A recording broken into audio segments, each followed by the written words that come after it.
Salut à tous!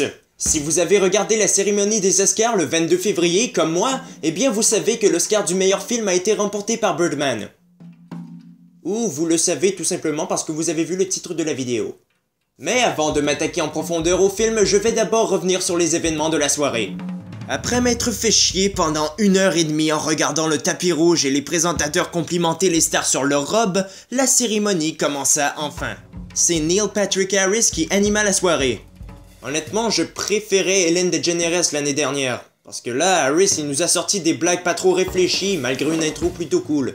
On a commencé en beauté avec l'Oscar du meilleur acteur de second rôle attribué à J.K. Simmons pour Whiplash. C'était amplement mérité.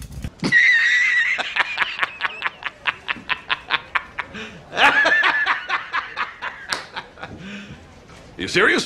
D'ailleurs, à peu près tous les gagnants ont vraiment mérité leur Oscar. Je sais que plusieurs personnes se plaignent de Big Hero 6 qui a remporté l'Oscar du meilleur film d'animation. Moi, j'ai pas vu les autres, donc je peux pas juger. Par contre, l'Oscar de la meilleure musique revenait directement à Hans Zimmer pour l'espèce de musique de malade qu'il nous a pondue pour Interstellar. Mais non, au final, c'est Alexandre Desplat qui l'a remporté, et même pas pour The Imitation Game, mais pour The Grand Budapest Hotel. Sérieux?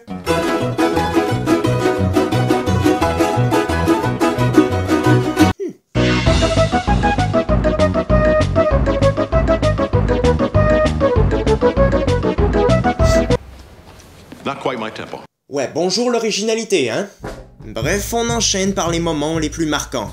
La chanson Glory du film Selma qui remporte l'Oscar, suivi d'un discours très émouvant, l'hommage au film The Sound of Music par Lady Gaga qui était franchement extraordinaire, la réconciliation entre Idina Menzel et John Travolta, Neil Patrick Harris en slip, Patricia Arquette qui remporte l'Oscar pour Boyhood, Graham Moore qui gagne l'Oscar du scénario adapté pour The Imitation Game avec encore une fois un discours putain de touchant, Iñárritu qui est déclaré meilleur réalisateur pour Birdman, Julianne Moore gagnante de la catégorie de la meilleure actrice pour Still Alice, Eddie Redmayne gagnant pour son rôle dans The Theory of Everything, et enfin Birdman qui reçoit l'Oscar du meilleur film.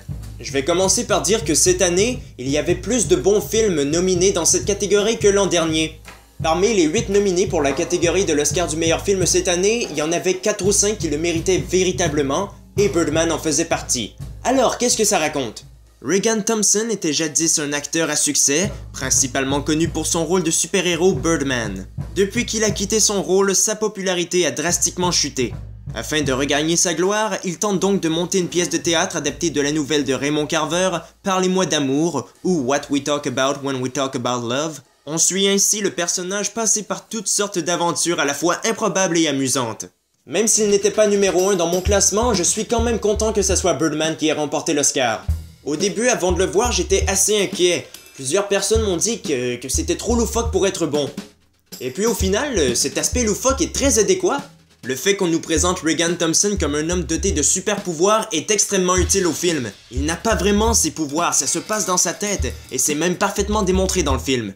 Si Alejandro Iñárritu a fait ce choix, c'est pour nous montrer que Regan vit toujours dans l'ombre de Birdman, qu'il est toujours identifié comme étant ce héros et qu'il sera difficile pour lui de se défaire de cette image. Plusieurs acteurs ont souffert de ça. Sean Connery lorsqu'il a quitté le rôle de James Bond, Schwarzy pour Terminator et bien évidemment Michael Keaton pour Batman.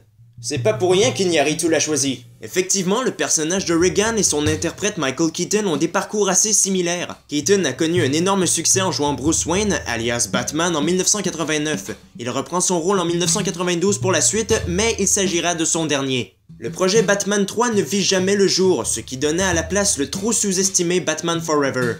Après avoir quitté la franchise, il ne se contenta que de faire des petites productions, ou bien il se faisait plus discret.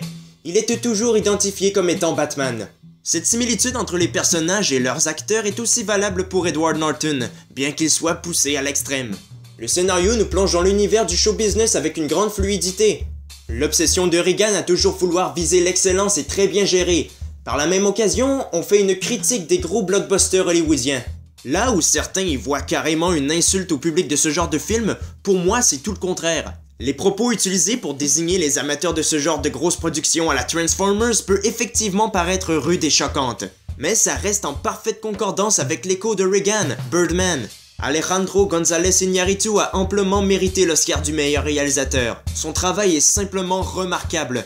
La touche fantastique, bien qu'elle s'estompe peu à peu durant le film, ne semble jamais trop en faire. Le film tente toujours de transmettre son message dans une optique certes très caricaturale, mais toujours réaliste.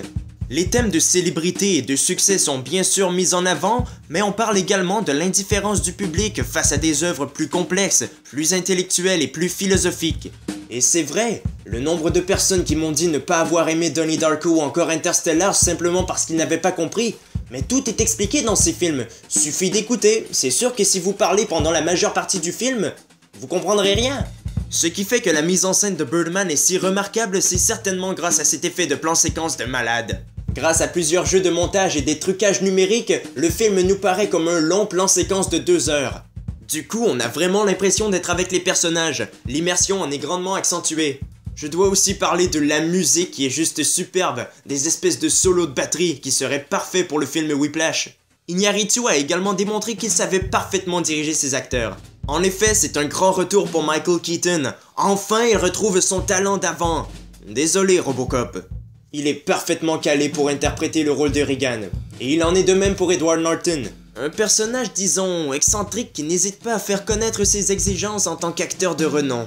En ce qui concerne Emma Stone, c'est une actrice que j'apprécie grandement et elle est splendide dans le film. Elle a mérité sa nomination en tant que meilleure actrice de soutien, mais la statuette revenait définitivement à Patricia Arquette. Attribuer Birdman à un genre spécifique est plutôt difficile étant donné que sa mise en scène est très particulière. C'est ce qu'on appelle un inclassable. N'empêche qu'il a très bien mérité son Oscar du meilleur film. Je ne peux que vous le conseiller, vous serez parfaitement diverti à coup sûr.